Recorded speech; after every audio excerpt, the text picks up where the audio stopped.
ओछी टिप्पणियां करके सुर्खियां बटोरना और भारत का नाम बदनाम करना, अब यही कांग्रेस और राहुल गांधी जी की राजनीति रह गई है। कोई मौका नहीं चूकते विदेशी धरती पर जाकर भारत का अपमान करने पर, भारतीयों का अपमान करने पर। सिखों के बारे में जो टिप्पणी की है उस पर पूरे सिख समुदाय से राहुल गांधी जी को माफी मांगनी चाहिए। इन्होंने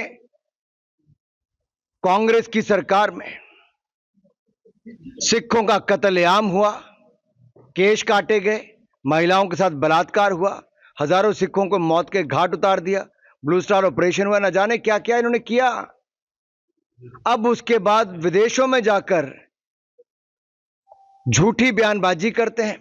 मेरे साथ उस तरफ भी इस तरफ भी कितने सिख भाई खड़े हैं। किसी को पगड़ी पहनने पर कोई मनाही नहीं है, सब शान से गर्व के साथ पहनते हैं। हमारे प्रधानमंत्री जी गुरपर्व हो या कोई अन्य ऐसा त्योहार हो, गुरुद्वारे में जाकर पगड़ी पहनते, सिखों के कार्यक्रम में गए वहां जाके पगड़ी पहनते हैं। आखिरकार ऐसी क्या मजबूरी है कि झूठ बोलना जरूरी है राहुल गांधी के लिए?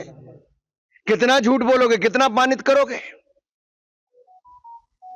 इसी तरह से राष्ट्रीय स्वयंसेवक संघ के ऊपर भी जिस तरह की टिप्पणियां वो करते हैं, झूठ बोलने से बाज नहीं आते, क्योंकि उनके जो मेंटोर हैं सैम पित्रोडा,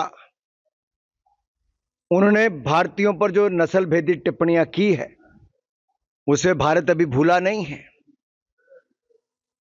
और मैं एक बात कहूंगा, विदेशों में जाकर आप भारत को बदनाम करके, विदेशी ताकतों का सहयोग लेकर, विदेशों से चंदा इकट्ठा करके जितना मर्जी प्रयास कर लीजिए, हिंदुस्तान की जनता ने 3 बार लगातार कांग्रेस और उनके सहयोगियों को नकारा है, आगे भी नकारेगी। मुझे लगता है जो हिंदू आतंकवाद कांग्रेस ने एक थ्योरी दी थी, इन्होंने हिंदुओं को तब भी बदनाम करने का प्रयास किया और जम्मू कश्मीर को तब ज्यादा स्वायत्तता देने की बात करते थे।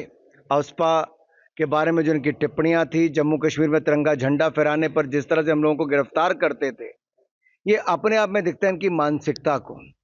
इन्हीं के ही पार्टी के नेता राहुल गांधी जी अपनी बहन के साथ आकर अपनी यात्रा खत्म करके बर्फ के गोले बना बनाकर खेल रहे थे, हंस रहे थे, आनंद उठा रहे थे।